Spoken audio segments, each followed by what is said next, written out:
Hyderabad LB స్టేడియంలో sub junior national judo championship పోటీలు ప్రారంభించారు స్పీకర్ గడ్డం ప్రసాద్. ఈ పోటీలో దేశంలోని అన్ని రాష్ట్రాల నుంచి వచ్చిన జూడో క్రీడాకారులు పాల్గొన్నారు. రాష్ట్రంలో యువ క్రీడాకారులను పెద్ద ఎత్తున ప్రోత్సహిస్తున్నామని తెలిపారు మెట్టు సాయి కుమార్. ఈ కార్యక్రమంలో బోనాల పాటలు, మహిళల నృత్యాలు ఆకట్టుకున్నాయి. ఈ ప్రోగ్రాంలో స్పీకర్ గడ్డం Prasad, judo association chairman Mettu Sai Kumar, corporation చైర్మన్లో నిర్మల జగ్గారెడ్డి, అన్వేష్ రెడ్డి, జూడో అసోసియేషన్ అధ్యక్షుడు కైలాష్ యాదవ్తో పాటు వివిధ రాష్ట్రాల క్రీడాకారులు పాల్గొన్నారు.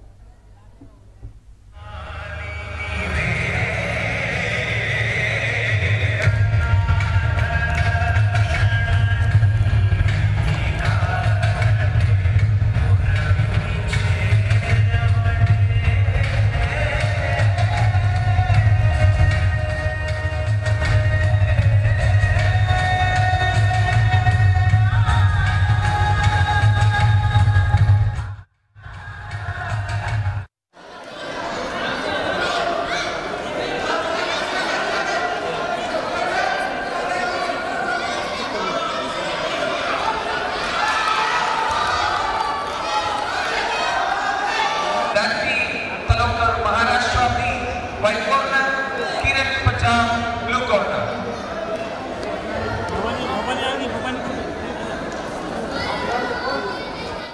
2025-26 సంవత్సరంలో సబ్ జూనియర్ నేషనల్ జూడో ఛాంపియన్షిప్ని హైదరాబాద్ నగరంలోని ఎల్బీ స్టేడియంలో ప్రారంభించుకున్నాం. ముఖ్య ఉద్దేశం ఒకటే, ముఖ్యమంత్రి రేవంత్ రెడ్డి గారి యొక్క సూచన, వారి యొక్క ఆలోచన క్రీడాకారులని దేశవ్యాప్తంగా వారి యొక్క పెంచడానికి.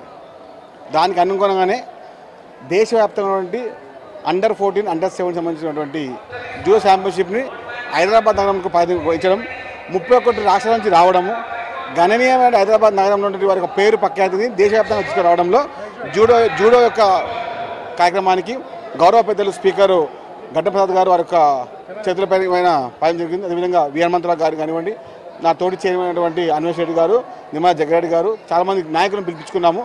ఎందుకంటే మాకు ఉద్దేశం ఒకటే, ప్రపంచవ్యాప్తంగా క్రీడాకారులని తెలంగాణ నుంచి ఇవ్వడమే రేవంత్ రెడ్డి గారి యొక్క ఆలోచన, మంత్రి వాకేశ్వరి గారి ఆలోచన, తెలంగాణ కాంగ్రెస్ పార్టీ యొక్క ఆలోచన, ప్రభుత్వం ఆలోచన.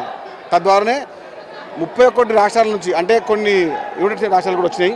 కాబట్టి వారందరికీ ఎక్కడ కూడా ఏ కోశాన కూడా ఇబ్బంది కలగకుండా గత 2 రోజుల నుంచి వచ్చే 3 రోజులు కూడా ప్రత్యేకంగా వారి యొక్క ఫుడ్ విషయంలో కానివ్వండి, వసతి విషయంలో కానివ్వండి, ఇచ్చే సౌకర్యాలు కూడా అన్ని సమకూర్చే విధంగా ముందుకెళ్తా ఉన్నాము.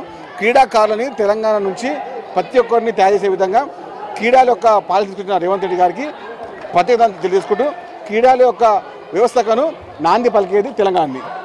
ఇచ్చిన తర్వాత ఒక 1 మంత్కే ఇవ్వడం చేయడము నాకు ఒక అదృష్టంగా భావిస్తున్నాను. ఎందుకంటే ఒక క్రీడాకారునిగా, ఒక రాజకీయ నాయకునిగా నాకు తెలుసు క్రీడాకారులకు, నిరుపేద క్రీడాకారులు ఏ విధంగా ఇబ్బందులు పడుతూ ఉంటారో. ఆర్థిక సమస్యలు కానివ్వండి, వారి యొక్క సౌకర్య విషయంలో కానివ్వండి, ప్రతిభ ఉన్నా వారి సరైన సూచన లేకపోవడం వల్ల చాలా ఇబ్బంది ఉన్న వారికి మాకు సూచన ఒకటే, తెలంగాణ ప్రభుత్వం, రేవంత్ రెడ్డి గారి ప్రభుత్వం క్రీడా పాలసీ ద్వారా క్రీడాకారులను ఎంపిక చేసే విధంగా ప్రత్యేకంగా అకీంపేటలో కానీ, వరంగల్లో కానీ, కరీంనగర్లో కానీ, అదేవిధంగా ఆదిలాబాద్లో కానీ క్రీడా పాఠశాల ఏర్పాటు చేయడం జరిగింది. వారి యొక్క ప్రత్యేకతనే